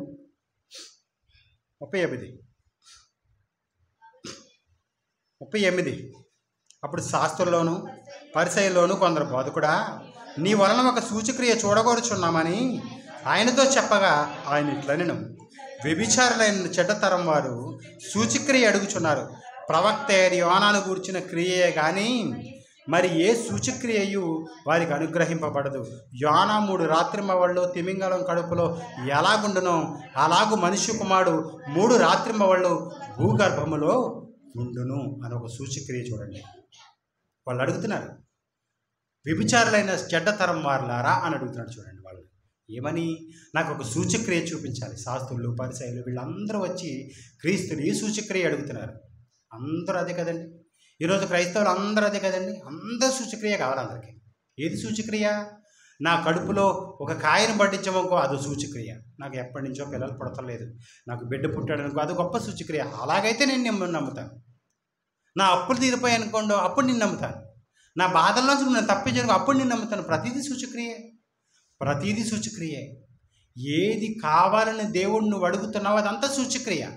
నువ్వు అడుగుతున్న ప్రతిదాన్ని దేవుడు ఏమంటున్నాడంటే వ్యభిచారులు అన్నాడు. చూడండి, దేన్ని వ్యభిచారం అంటుంది? చూడండి, ఈ సమాజం దేన్ని వ్యభిచారం అంటుంది? యేసుక్రీస్తు దేన్ని వ్యభిచారులు అంటున్నాడు. చూడండి, సూచక్రియ అడుగుతున్న చెడ్డ తరం వారైన లక్షణాలు కలిగిన వారిగా ఉంటున్న మీరు, అది ఏ సూచక్రియ తెలుసా? యోనాను గురించిన సూచక్రియ తప్ప ఈ సమాజానికి మరి ఏ సూచక్రియ తెలియచేయబడదు, చూపించబడదు. భవిష్యత్తులో మరొక సూచక్రియ మీకు జరగబోతుంది. ఏంటో తెలుసా? యోనాను మత్స్యము గర్భంలో 3 రాత్రింబగళ్ళు ఉన్నట్టుగా నేను కూడా భూగర్భంలో 3 రాత్రింబగళ్ళు ఉంటాను. ఈ 3 రాత్రింబగళ్ళు ఉంటానని యేసుక్రీస్తు చెప్పిన ఈ మాటకు సమాజం ఎన్ని ప్రశ్నలు లేవనెత్తిందో తెలుసా? ఈ మాటలు అర్థం కాక, ఈ పాటలోని భావం వారికి తెలియక. అంటే యేసుక్రీస్తు పుట్టుకలో 3 రాత్రింబవళ్ళ లెక్క ఇక్కడికి వచ్చింది. ఇప్పుడు యేసుక్రీస్తు పుట్టుకలో 3 రాత్రింబవళ్ళ లెక్క ఈ సమాజానికి అర్థం కాక ఎన్ని తునాతునకలైందో, ఎన్ని మొక్కలైందో, ఎందరో ఈ ప్రశ్నకు సమాజం తెలియక వేరే సమాజంలో కలిసిపోయిన ఉన్నారో, ఈ సమాజం ఈ ప్రశ్నకు చెప్పడం కోసం ఎన్నో పురాకులు పడిపోయేవారు ఉన్నారు. చాలా సునాయాసంగా దేవుడు మనకి ఆ సంగతిని ఈరోజు మనకి తెలియచేయబోతున్నాడు. చూద్దామా? మత్తయి సువార్త 27వ అధ్యాయంలోనికి వెళదాం. అదే మత్తయి సువార్త 27వ అధ్యాయము. మత్తయి సువార్త 27వ అధ్యాయము 45వ వచనం. ఈ సందర్భం అంతా మీకు తెలిసిందే. యేసుక్రీస్తు తన రక్షణ కార్యక్రమాన్ని ప్రారంభించే సమయం. యేసుక్రీస్తు తిరిగి భూమి నుంచి లేచిన తర్వాత రక్షణ అనే ఈ కార్యక్రమాన్ని ప్రపంచానికి తెలియజేసే దినాలు రాబోతున్నాయి. చూడండి, ఆ సందర్భం ఇది. మధ్యాహ్నం మొదలుకొని 3 గంటల వరకు ఆ దేశమంతటా చీకటి కమ్మెను. ఇంచుమించు 3 గంటలప్పుడు యేసు ఏలీ ఏలీ లామా సబక్తాని అని బిగ్గరగా కేక వేసెను అన్నాడు. చూడండి, ఈ సందర్భం ఇంచుమించు అన్నాడు అంతే. పర్టికులర్గా 3 గంటలు, పర్టికులర్గా 4 గంటలని ఖచ్చితమైన సమయాన్ని అయినా కట్టుకథలు కాదండి. బైబిల్లో రాయబడిన ప్రతి మాట, పరిశుద్ధ గ్రంథంలో రాయబడిన ప్రతి అక్షరం చాలా స్పష్టంగా రాయించాడు దేవుడు. ఆయన ఇంచుమించు అన్నాడంతే. ఎందుకంటే ఒక్కొక్క దేశానికి ఒక్కొక్క సమయం. ఈ దేశంలో ఇప్పుడైతే ఎంత అయింది? 4:30 అయింది, 4:15 అయింది. మరి అమెరికా దేశానికి వెళ్ళేసరికి ఇంతకు మించి 2 గంటలు వెనక్కుంటుంది. మరో దేశానికి వెళితే అంతకు మించి 6 గంటలు ముందుకుంటుంది. ఇప్పుడు మరొక దేశంలో మరొక ప్రాంతంలో అర్ధరాత్రి అర్ధరాత్రి 2-1 గంట అయి ఉంటుంది. అంటే ఒక్కొక్క దేశానికి ఒక్కొక్క సమయం అయినప్పుడు, ప్రపంచం అంతటికి ఒక సమయం లేనప్పుడు ఖచ్చితమైన సమయం ఎలా చెప్పగలం మనం? కాబట్టి దేవుడు కూడా ఆయన గ్రంథంలో ఆ మాటను వ్రాయించాడు. చూడండి, ఇంచుమించు 3 గంటలు, ఇంచుమించు 3 గంటలు. ఆ సందర్భం నుంచి 57వ వచనం దగ్గరకు వచ్చి చూద్దాం. 57 కాదు, 62 చూద్దాం. ఇక 62 చూద్దాం. మరునాడు అనగా సిద్ధపరచు దినమునకు మరుసటి దినమున ప్రధాన యాజకులను పరిసయ్యులను పిలాతునొద్దకు కూడి వచ్చి అన్నాడు. చూడండి, అంటే సిద్ధపరచు దినమునకు మరుసటి దినము అంటే ఏంటనుకుంటున్నారు?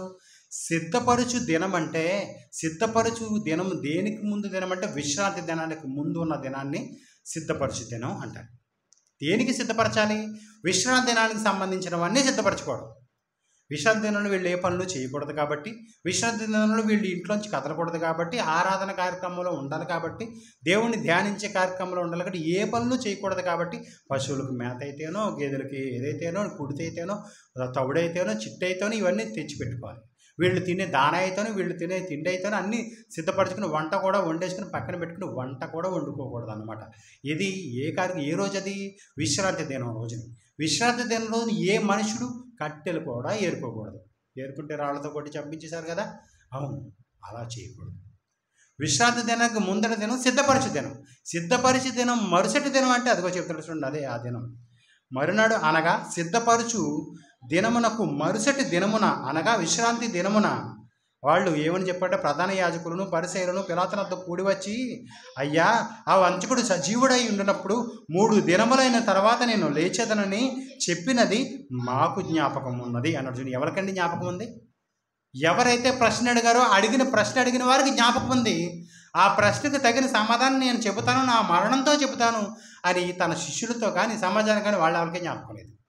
వాళ్ళకి ఈ సంగతులు అర్థం కాలేదు. వాళ్ళే సమాజంలో కలిసిపోయారు. వాళ్ళే అంతంత మాత్రంగా నమ్మారు. కానీ వీళ్ళెలా నమ్మారు తెలుసా? చాలా ఖచ్చితంగా నమ్మారండి క్రీస్తుని. వాళ్ళు చాలా ఖచ్చితంగా నమ్మారు. అప్పుడు 21వ వచనంలోనికి వచ్చేద్దాం అలా జాగ్రత్తగా. 21వ అధ్యాయం 1వ వచనం. విశ్రాంతి దినం గడిచిపోయిన తరువాత ఆదివారమున తెల్లవారుచుండగా, అదే మత్తయి సువార్త 28వ అధ్యాయం, దాని పక్కనే 28వ అధ్యాయం 1వ వచనం. విశ్రాంతి దినం గడిచిపోయిన తరువాత ఆదివారమున తెల్లవారుచుండగా మగ్దలేని మరియయు వేరొక మరియయు సమాధిని చూడవచ్చిరి అన్నాడు. చూడండి, మగ్దలేని మరియయు వేరొక మరియయు అంటే మీకు అర్థం కానిది ఏంటంటే, సిద్ధపరచు దినం అనే ఒక దినము, విశ్రాంతి దినం అనే ఒక దినము, అది శనివారం. ఇప్పుడు మన దేశంలో మన ప్రాంతానికి వచ్చేటప్పటికి, మన కాలానికి వచ్చేసరికి, మన తెలుగు గ్రంథాల్లోనికి వచ్చేటప్పటికి సిద్ధపరచు దినం అంటే శుక్రవారము, విశ్రాంతి దినం అంటే శనివారము, విశ్రాంతి దినం తర్వాత దినం అంటే ఆదివారం. ఈ 3 దినాలు. ఆయన చనిపోయింది ఎప్పుడు? ఇంచుమించు 3 గంటలకు. ఎప్పుడు? ఏ దినాన్ని? సిద్ధపరచు దినం. సిద్ధపరచు దినం అంటే శుక్రవారం సిద్ధపరచు దినం, శనివారం విశ్రాంతి దినం, సిద్ధపరచు దినం మరుసటి దినం ఆదివారం. ఈ దినాలు, ఈ మాటలు చాలా జాగ్రత్తగా మీరు జ్ఞాపకం ఉంచుకోవాలి. చాలా జాగ్రత్తగా జ్ఞాపకం ఉంచుకోవాలి. ఇప్పుడు యోహాను సువార్త 19వ అధ్యాయంకి వద్దాం. యోహాను సువార్త 19వ అధ్యాయం చివరికి, 19వ అధ్యాయం 31-32 వచనాలు. యోహాను సువార్త 19వ అధ్యాయము 31. ఆ దినము సిద్ధపరచు దినము. ఏ దినము? యేసుక్రీస్తు చనిపోయిన ఆ దినము. దాని పైన ఉంది, కాలితే చదువుకోండి. ఓకే, ఆ దినము సిద్ధపరచు దినము. మరుసటి విశ్రాంతి మహాదినము గనుక ఆ దేహములు విశ్రాంతి దినమున శిలువ మీద ఉండకుండానట్లు వారు కాళ్ళు విరగొట్టించి వారిని తీసి వేయించమని యూదులు పిలాతును అడిగిరి అంట. చూడండి, ఏంటనుకుంటున్నారు? మనకి విశ్రాంతి దినానికి పని ఉండకూడదు. విశ్రాంతి దినాన్ని పిలాతుకు కూడా తెలిసిన సంగతి. విశ్రాంతి దినంలో మనం ఏ పనులు చేయకూడదు. మరి పిలాతు క్రైస్తవుడా? పిలాతు క్రీస్తుని నమ్మాడా? పిలాతు దేవుడిని నమ్మాడా? లేదు. పిలాతుకు కూడా విశ్రాంతి దినం. ఆ దేశం అంతటికి అదొక విశ్రాంతి దినం. విశ్రాంతి దినం అంటే విశ్రాంతి దినం అంతే.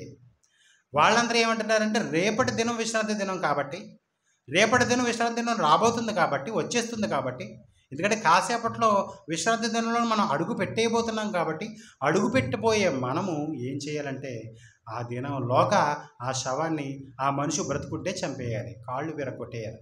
కాళ్ళు విరగొడితే ఏం జరుగుతుంది?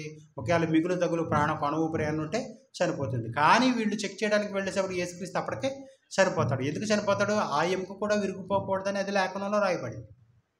ప్రతిదీ లేఖనమే. ఈ లోకాన్ని రక్షించడానికి ఒక క్రమబద్ధీకరంగా ఒక క్రమంగా వచ్చాడు చూడండి.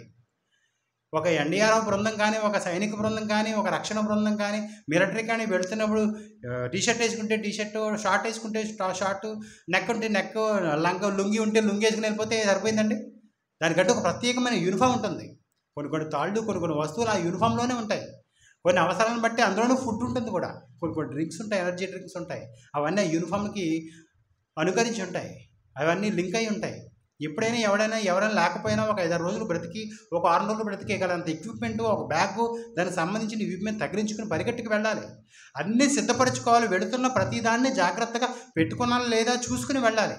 యేసుక్రీస్తు ఈ రక్షణ కార్యక్రమాన్ని జరిగించాలంటే ఆయన చనిపోయేటప్పుడు, మాట్లాడేటప్పుడు, ప్రాణం విడిచేటప్పుడు, ప్రాణం విడిచిన తర్వాత, ప్రాణం విడవకముందు, పుట్టినప్పుడు, నడిచేటప్పుడు, తినేటప్పుడు ఎన్ని విధాలు ఉన్నాయి చూడండి. అసలు ఎన్ని రూల్స్ ఉన్నాయి చూడండి. ప్రతి రూల్ని అతిక్రమించకుండా ఈ లోకానికి రక్షణ అందించాలి. ఎందుకంటే లోకం ఎక్కడ ఆగిపోయిందో తెలుసా? ఈ లోకం ఎంత ప్రమాదంలో ఉండిపోయిందో తెలుసా? పాపం అనే ఒక పంటని ఈ భుజాన్ని వేసుకుని కింద వేసుకుని ఉక్కిరి పిక్కిరి కొట్టుమిట్లాడిపోతుంది. ఎమర్జెన్సీ డిజాస్టర్ క్రీస్తు మాత్రమే వచ్చి ఈ ప్రపంచాన్ని అంతటిని ఒక్కసారే రక్షించాలి. అవును, రక్షించాలి. అలా చూడండి. అలా చూసుకుంటూ వస్తే మనం 20 అధ్యాయం మొదటి వచనంకి వచ్చేద్దాం. ఆదివారమున ఇంకనూ చీకటిగా ఉన్నప్పుడు మగ్దలేనే మరియ పెందలకడ లేచి సమాధి వద్దకు వచ్చి సమాధి మీద ఉండిన రాయి తీయబడి ఉండుట చూచెను అన్నాడు. చూడండి, ఇది ఎక్కడ జరిగింది? ఈ 3 దినముల రాత్రింబవళ్ళ లెక్క ఏంటి? ఈ లెక్క కోసం కదా మీకు వచ్చిన ప్రశ్న. దాని గురించి నేను కూడా మీకు కూలంకషంగా చెప్తాను, జాగ్రత్తగా వినండి. సమాజానికి తెలియని ప్రశ్నలు దేవుడు మనకి ఎంత చక్కగా వివరిస్తున్నాడు చూడండి. దేవునికి ఆ లేఖను నెరవేర్చబడటం చాలా ముఖ్యం. యేసుక్రీస్తుకి ఆ 3 రాత్రింబవళ్ళ లెక్క రావటం చాలా ముఖ్యం. అన్నిటికన్నా ముఖ్యం ఏంటి? రక్షణ అనేది ముఖ్యం. లేఖను నెరవేర్చబడడం ముఖ్యమా?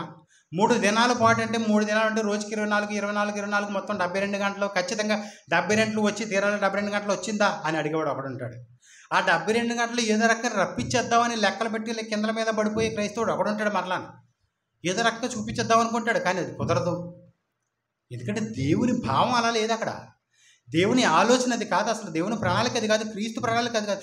అసలు ముఖ్యమైన ప్రణాళిక అంటే రక్షించడం. నువ్వు తాడు తీసుకొచ్చావా, నువ్వు డ్రింకులు తెచ్చావా, లేదు తిన్నాకైనా తెచ్చావా, అది కాదు ముఖ్యం. అసలు రక్షించడానికి వచ్చిన వాడు నువ్వు రక్షించగలవా లేదా? రక్షణ అనే కార్యక్రమం చాలా ముఖ్యం. యేసుక్రీస్తు కూడా ఈ సమాజాన్ని, ఈ ప్రపంచాన్ని రక్షించడం అనే ఆ కార్యక్రమం చాలా ముఖ్యం. ఆ రక్షణ మార్గంలో 3 రాత్రింబగళ్ళు కలవాలంతే. 3 పగళ్ళు 3 రాత్రులు. యాడ 3 పగళ్ళు 3 రాత్రులు మత్స్యమ గర్భంలో ఉండునట్లుగా ఈ మనిషి కుమారుడు మత్స్య గర్భంలో ఉండాలి. మత్స్య గర్భంలో కాకుండా ఈ భూగర్భంలో 3 రాత్రింబగళ్ళు లెక్క నేను మీకు చూపించాలి, అంతే కదా. నా మరణంతో నేను దాన్ని మీకు చూపిస్తాను అన్నాడు. ఎలా? సిద్ధపరచు దినం. ఎప్పుడు చనిపోయాడైనా? ఇంచుమించు సిద్ధపరచు దినం ఇంచుమించు శుక్రవారం 3 గంటలకి చనిపోయాడు. సిద్ధపరచు దినం అనగా శుక్రవారం ఇంచుమించు 3 గంటలకి చనిపోయాడు. అంటే అప్పటికి పగలైపోయింది. ఎప్పటికీ? అసలు యేసుక్రీస్తు చనిపోయేటప్పటికే పగలైపోయింది. మీరు ఆ విషయాన్ని గుర్తుపెట్టుకోవాలి. పగలంటే ఖచ్చితంగా అర్ధరాత్రి 12 గంటలకు మొదలెట్టి ఇక్కడ వరకు జరగాలి. పగలు అంతే. అది ఎప్పటికీ? ఈ రక్షణ కార్యక్రమాన్ని ఎంత తొందరగా జరిపించాలన్నది, ఈ రక్షణ కార్యక్రమాన్ని, ఈ డిజాస్టర్ని ఎంత ఫాస్ట్గా పరిగెట్టాలంటే ఎవరు పడితే వాళ్ళు ఆ కార్యక్రమంలో, ఆ డిజాస్టర్లో వాళ్ళని చేర్చరండి. ఈ ఎమర్జెన్సీ బృందంలో ఎవరిని పడితే వాళ్ళని చేర్చేయరు. నాకులా లావుగా ఉన్న వాళ్ళని బ్యాగ్ తగిలించి పరిగెట్టించామనుకోండి, పరిగెట్టగలమండి? నేను సగం దూరం ఎదురుగా ఆవిరి వచ్చి దమ్మని అడిపోతాను. ఆ పట్టుకెళ్ళి డ్రింక్ అంతా నేనే తాగేసి తొంగుంటాను. అక్కడ నేనేమన్నా కాపాడతాను? దానికి ఒక తర్ఫీదు ఉండాలి. దాన్ని పరిగెట్టి వాడు ఓర్చుకుని ఎదుటి వాడిని మూసుకుని అంత బలం, శక్తి, ఎనర్జీ, వాడి చురుకుదనం, వాడికి తెలివి, జ్ఞానం ఇవన్నీ ఉండాలి. అలాంటి వాడే రక్షించగలడు. ఆ జ్ఞానం మనకి ఇక్కడ రావాలి. ఆ జ్ఞానంలోనికి మనం రావాలి. యేసుక్రీస్తు 3 రాత్రింబవళ్ళ లెక్కలోనికి వచ్చేటప్పటికి శుక్రవారం 3 గంటలకి ఆయన చనిపోయేటప్పటికే పగలైపోయింది. అక్కడికి మరుసటి దినం ఎక్కడికి వస్తుంది? ఒకవేళ ఇశ్రాయేలు దినాలు లెక్క పెట్టుకున్నా సరే, వాళ్ళు దినం సాయంత్రం 6 గంటల నుంచి పొద్దుట 6 గంటల వరకు దినం వాళ్ళ లెక్క పెడుతుంది. ఆ లెక్కలు మనం పక్కన పెట్టినా, ఆ డిఫరెన్స్లు కూడా మనం పక్కన పెట్టినా, అప్పటికి యేసుక్రీస్తు చనిపోయేటప్పటికి పగలైపోయింది. ఒక పగలైపోయింది అక్కడికి. ఎక్కడికి? సిద్ధపరచు దినంలోని ఒక పగలైపోయిన తర్వాత సిద్ధపరచు దినంలోని రాత్రి వచ్చింది. ఎప్పుడు వచ్చింది? సాయంత్రం 6 గంటలు వచ్చింది. ఎప్పుడు చీకటి పడిపోతే అప్పుడు ఎక్కడ చీకటి పడిపోయింది? 3 గంటలకే చీకటి పడిపోయింది ఆ దేశం. అంటే చీకటి ఎక్కడ ప్రారంభమైంది? 3 గంటలకే చీకటి ప్రారంభమైంది. అసలు చాలామంది లెక్కలు ఏం చెబుతారంటే 6 గంటలకు లెక్క ఆ యూదుల ప్రకారం 6 గంటల నుంచి చీకటి పడింది అనుకుంటారు. అసలు చీకటి 3 గంటలకే మొదలెట్టింది అక్కడ. మరి ఆ లెక్క ఏంటి? ఇది కాదు లెక్క. దేవుని లెక్క నీకు తెలియాలి. దేవుడు చెబుతాడు లెక్క. దేవుడిని అడగండి చెబుతాడు లెక్క. అప్పటికి ఒక పగల జరిగిపోయింది. అప్పుడు యేసుక్రీస్తు తన ప్రాణాన్ని ఈ భూమి మీదకి విడిచిపెట్టి ఏలి ఏలి లామా సబక్తాని అని చెప్పి, నా దేవా నా ప్రాణాన్ని నా ఆత్మను ఎందుకు విడిచిపెట్టావని దేవునికి విడిచిపెట్టి తన ఆత్మను దేవునికి అప్పగించే తప్పటికే ఒక పగలైపోయింది. ఒక రాత్రి ప్రారంభమైంది అక్కడ. సిద్ధపరచు దినం రాత్రి ఎక్కడి నుంచి ప్రారంభమైంది? క్రీస్తు మరణంతోనే ప్రారంభమైంది. అది ఎప్పటి వరకును? మనకి గడియలు ముఖ్యం కాదు, మనకు సమయం ముఖ్యం కాదు. రక్షణ అనే కార్యక్రమం ఎంత తొందరగా జరిగించాలన్నది దేవుని ప్రణాళిక. అది క్రీస్తు ప్రణాళిక. చాలా తొందరగా జరిగిపోవాలి. పర్లేదు పర్లేదు నడుద్దామని అనుకుంటే అక్కడ ఉన్న వాళ్ళందరూ చచ్చిపోతారు. అక్కడ ఉన్న వాళ్ళందరూ నాశనం అయిపోతారు. వాళ్ళు నాశనం అయిపోవడం ఇది కార్యక్రమం. వాళ్ళందరూ రక్షింపబడాలంటే చాలా తక్కువ సమయంలో ఎక్కువ మందిని రక్షించాలి. అది ఎంత తక్కువ సమయంలో ఈ లోకానికి రక్షణ తేవాలన్నది దేవుని ఆలోచన. ఆ జ్ఞానం మనుషులు మర్చిపోయారు. ఆ సంగతి మనుషులకు అర్థం కాలేదు. క్రీస్తుకు అర్థమైనట్టుగా, ఆనాటి సమాజానికి అర్థమైనట్టుగా దేవుడు భావం అర్థం కాలేదండి. అది ఎక్కడికి? సిద్ధపరచు దినంలోని పగలు అయిపోయింది. ఎప్పటికీ? క్రీస్తు చనిపోయేటప్పటికి. అదే సిద్ధపరచు దినంలోని రాత్రి ప్రారంభమైంది. ఆ రాత్రి కూడా ఎక్కడితో ముగింపబడింది? విశ్రాంతి దినం అర్ధరాత్రి 12 గంటలకు వచ్చేటప్పటికి అయిపోయింది కదా. అక్కడి నుంచి మరలా అక్కడ ప్రారంభమైంది. ఎక్కడ? రక్షణ మధ్య దినం. మధ్యలో ఉన్న దినాన్ని మనం మార్చలేము. ఇంకా దేవుని ప్రణాళిక ఏంటంటే, దేవుని ఆలోచన అంటే ఎంత తొందరగా ఈ రక్షణ తెచ్చేద్దామనేది ఆయన ముఖ్యం. అలాగని లేఖనం నెరవేరాలి. 3 రాత్రులు 3 పగలు. 3 రాత్రులు 3 పగలు మీకు చూపించాలి. కానీ రక్షణ తొందరగా జరిగిపోవాలి. అందుకే ఆ చివరి దినంలోని కాలాన్ని, ఈ చివరి దినంలో, ఈ ప్రారంభ దినంలోని కాలాన్ని దేవుడు తగ్గించేసి మధ్యలో ఉన్న దినాన్ని మార్చలేడు కదా, తప్పదు కదా. మధ్యలో ఉన్నదాన్ని సగం చేస్తే ఇంకేమవుద్ది? అవ్వదు. ఆ లెక్క సరిపోదు. కాబట్టి మధ్యలో దినాన్ని అలాగే ఉంచాడు ఆయన. మధ్యలో శనివారం పగలు రాత్రి చూసేసాం. ఆ శనివారం పగలు రాత్రి అనగా విశ్రాంతి దినం అర్ధరాత్రి నుంచి స్టార్ట్ అయింది? మరలా విశ్రాంతి దినం అర్ధరాత్రి నుంచి ఆదివారపు చీకటి ప్రారంభమైంది. జాగ్రత్త గమనించాలి. ఆదివారపు చీకటి అది విశ్రాంతి దినపు మరుసటి రోజున చీకటి ఎక్కడ ప్రారంభమైంది? 3వ చీకటి అక్కడే ప్రారంభమైంది. శనివారము అర్ధరాత్రి 12 గంటలకు ప్రారంభమైన ఆ చీకటిలో ఉన్న ఆ చీకటిని అక్కడ దేవుడు లెక్కెట్టాడు. పగల ఎప్పుడు వచ్చిందో తెలుసా? తెల్లవారుచుండగానే. అంటే యేసుక్రీస్తు భూగర్భంలోనికి వెళ్ళడం వల్ల ఉపయోగం ఏముందండి? యేసుక్రీస్తు భూమి మీద ఉంటే సువార్త ప్రకటించి ఎవరైనా రక్షిస్తాడు, రక్షణ కార్యక్రమం జరుగుతుంది, ఉపయోగం. పరలోకంలో ఉన్నాడు అనుకోండి, తండ్రికి సహాయపడతాడు, అది ఉపయోగం. క్రీస్తు భూగర్భంలోకి వెళ్తే ఉపయోగం ఏముందని చెప్పండి? రక్షించడానికి వెళ్ళినవాడు నూతులోకి వెళ్ళిపోయి ఈత కొట్టుకుంటాడు అనుకో, సరదాగానే లోపలికి వెళ్ళి ఆడుకుంటాడు అనుకోండి, వెళ్ళిన దానివల్ల ఉపయోగం ఉంది? ఈ రక్షణ దళాలు, ఈ మిలిటరీ బృందం, ఎన్డీఆర్ఎఫ్ బృందం వాళ్ళందరూ కేరళ ప్రభుత్వం వెళ్ళి, కేరళ ప్రాంతం మంచిది కదా, ఈ ప్రాంతం చూసి వస్తాను, నేను తర్వాత రక్షిస్తానంటే సరిపోయిందా? వాళ్ళందరూ వెళ్ళి విహారయాత్రలకు వెళ్తే వీళ్ళ సంగతి ఏంటి? సమయం వృధా చేయకూడదు. రక్షణ కార్యక్రమం తొందరగా జరిగిపోవాలి, చాలా తొందరగా జరిగిపోవాలి. భూగర్భంలో ఉండటం వల్ల ఉపయోగం ఏంటి? క్రీస్తు ఈ సమాజాన్ని, ఈ ప్రపంచాన్ని రక్షించడానికి ఎంత తొందరపడిపోతున్నాడు చూడండి. ఆయన ఎప్పుడు చీకటి పడుతుందా అని చూస్తున్నాడు ఆయన. అసలు ఎప్పుడు చీకటి పడుతుంది, ఎప్పుడు వెలుగు వస్తుంది, ఎప్పుడు చీకటి పడిపోయింది కదా. ఇదిగో ఈరోజు రాత్రి నేను ఇక్కడికి వచ్చేసాను. ఎక్కడ? సిద్ధపరచు దినంలో రాత్రిని నేను ఇక్కడ ఉన్నాను. అప్పటికి ఒక పగలు జరిగిపోయింది. ఒక పగలు సిద్ధపరచు దినంలోని రాత్రి ఎక్కడికో ముగించబడింది. విశ్రాంతి దినం ప్రారంభం రోజు నుంచి, అంటే అర్ధరాత్రి 12 గంటలకి ఒక రాత్రి ఒక పగలు సిద్ధపరచు దినంలో అయిపోయింది. ఇక విశ్రాంతి దినంలో ఒక రాత్రి ఒక పగలు లెక్క పెట్టకుండానే అయిపోయింది, పర్లేదు. మరి ఆదివారపు రాత్రి ఎక్కడ ప్రారంభమైంది? కూడా ఆదివారపు పగలు ఎక్కడ ప్రారంభంగా ఉన్నారు? ఆదివారపు రాత్రి శనివారం అర్ధరాత్రి నుంచి ప్రారంభమైంది. అర్ధరాత్రి 12 గంటల నుంచి ఉంటున్న ఆ చీకటి ఆదివారపు చీకటి. ఆదివారపు చీకటి సమాజం అక్కడ మర్చిపోయింది. అర్ధరాత్రి 12 తర్వాత వచ్చే రోజు ఏంటనుకుంటున్నారు? రోజు అర్ధరాత్రి 12 గంటల తర్వాత వచ్చేది నెక్స్ట్ డే కదా. నెక్స్ట్ డే కాబట్టి తెల్లారిపోయింది అనుకుంటున్నారు. తెల్లారిందా? మనుషులు కనబడతారు. తెల్లారలేదు. ఎక్కడుంది? అక్కడ చీకటి ఉంది. అక్కడ చీకటి. ఆ లెక్క మర్చిపోయింది ప్రపంచం. క్రీస్తు మర్చిపోలేదు సుమా. నీకు ఏం కావాలి? నీకు 3 పగళ్ళు కావాలి, 3 రాత్రులు కావాలి. అదిగో చూపించాను. ఆదివారపు చీకటి అర్ధరాత్రి విశ్రాంతి దినం అర్ధరాత్రి నుంచే ప్రారంభమైంది. ఆదివారపు వెలుగు కోసం క్రీస్తు పాతాళంలో ఎదురు చూస్తున్నాడు. ఎంత ఆత్రంతో చూస్తున్నాడంటే అసలు ఎప్పుడు తెల్లారుతుందా, ఎప్పుడు వెళ్ళిపోదామని చూస్తున్నాడు. చూడండి, ఎప్పుడు తెల్లారుతుందా వెంటనే లేపేద్దాం అనుకుంటున్నాడు పరలోకమందున తండ్రి. ఎప్పుడు తెల్లారుతుందా, తెల్లవారగానే నా కుమారుని ఈ రక్షణ కార్యక్రమం నుంచి, ఈ సమాధిలో నుంచి నా కుమారుడు లేచాడు అని చూపించడానికి తండ్రి ఎదురు చూస్తున్నాడు. ఆ పాతాళంలో ఉంటున్న వాళ్ళు, విశ్రాంతి దినంలో ఉంటున్న నీతిమంతులు ఎందరో యేసుక్రీస్తు లెగిస్తాడా లేకడా? అసలు యేసు లెగిస్తాడా లేక? ఆయన లెగిస్తేనే మనకు మార్గం ఉంది, ఆయన లెగిస్తేనే మనకు బ్రతుకుద్ది అని ఎందరో నీతిమంతులు ఎదురు చూస్తున్నారు.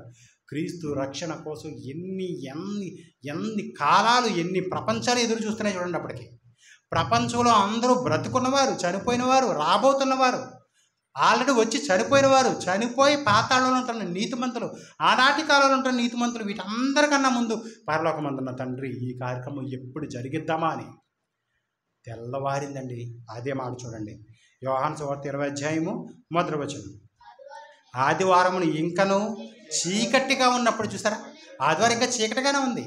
ఆదివారం ఇంకను చీకటిగా ఉన్నప్పుడు మగ్దలేని మరియా పెందలకడ లేచి సమాధి వద్దకు వచ్చి సమాధి మీద ఉండినంటే అప్పటికి ఆవిడ చీకటిగా ఉన్నప్పుడు ప్రయాణం అయ్యింది, సమాధి దగ్గరికి వచ్చి తెల్లారిపోయింది. ఎప్పుడైతే ఈ భూమి మీదకి వెలుగు వచ్చిందో ఆ వెలుగు రాగానే క్రీస్తు లేచిపోయాడు. అంతే, సమాధిలో నుంచి క్రీస్తు లేచిపోయాడు. రక్షణ అనే కార్యక్రమం ఈ సమాజానికి ఎంత త్వరగా అందించాలనేది క్రీస్తు ఆధారపడుతున్నాడు. చూడండి, క్రీస్తు ఎంత కంగారు పడుతున్నాడో చూడండి.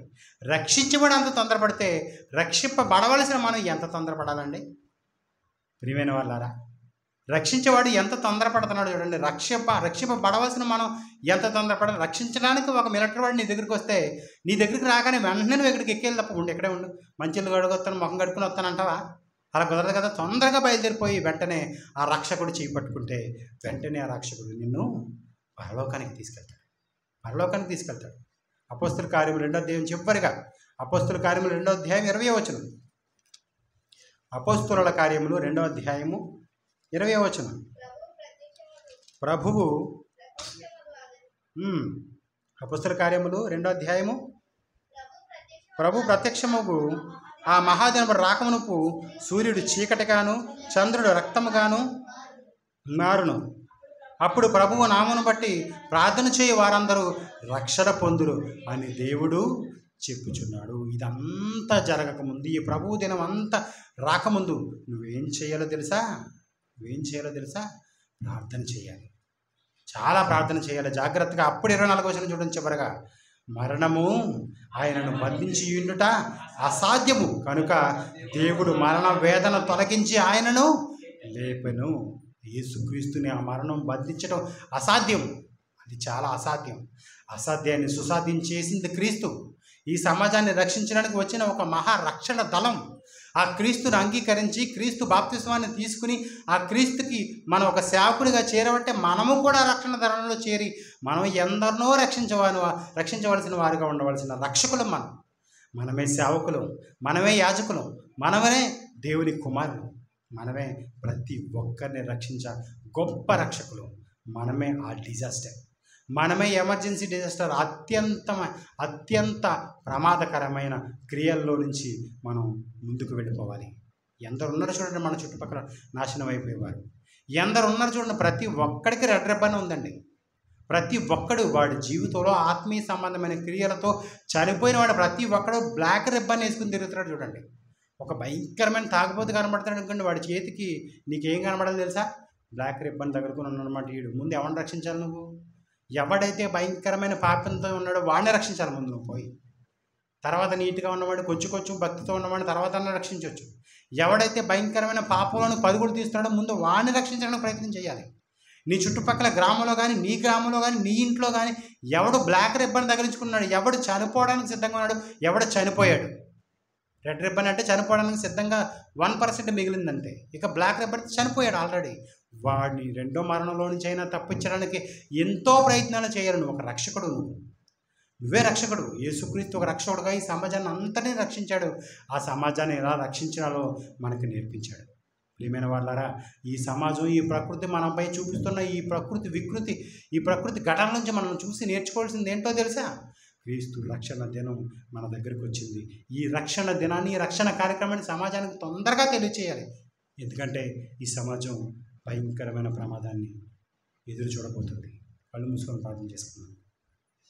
ప్రియ పరలోకమందున మా తండ్రి, మీ ఘనమైన నామానికి వేలాది స్తుతులు చెల్లిస్తున్నాను తండ్రి. దేవా, మంచి కార్యక్రమాన్ని, మంచి సంగతులను మీరు మాకు తెలియచేశారు తండ్రి. ఈ సమాజానికి తెలియని మాటలు, ఈ క్రైస్తవులకు, క్రైస్తవేతరులకు తెలియని ఎన్నో ఉన్నతమైన సంగతులు మీరు మాకు నేర్పించారు. మీకు నేర్పించిన విధానానికై, మీరు మాకు ఇచ్చిన అనుభవానికై ఎన్నో స్తుతులు తండ్రి. దేవా, మీ రక్షణ దళంలో మేము చేరినందుకు, రక్షణ దళంలో చేరిన మేము అగ్నిమాపక యంత్రంలో చేరిన వారముగా, ఒక రక్షణ దళంలో చేరిన ఒక మిలిటరీ వారముగా, ఒక సైనికుడిగా మీ సేవ చేసేవారుగా మేము ఉండాలని, ఒక సైనికురాలుగా మీ సేవ చేసేవారుగా మేము ఉండాలని, మా కుమారులు, మా కుమార్తెలు, మా తర్వాత తరం, మేము, మా తరం ఎందరో ప్రతి ఒక్కరూ కూడా మీ రక్షణ దళంలో పనిచేస్తూ, మీరు ఇచ్చిన రక్షణను మేము ధరించుకుంటూ, ఈ రక్షణ కార్యంలో ఎందరినో చేర్చాలని ప్రయత్నం చేస్తూ, వారందరినీ ఈ రక్షణ కార్యక్రమంలో చేర్చి మీకోసం బ్రతికించేవారుగా మేము చేరే ఒక ఎమర్జెన్సీ టీమ్గా మేము ఉండాలని మీకోసం ఆశపడుతున్నాం తండ్రి. ఈ చిన్న ప్రార్థన మీ ప్రియకుమారుడు, మా రక్షకుడైన యేసుక్రీస్తు నామములో అడిగి వేడుకుంటున్నాను పరమ తండ్రి.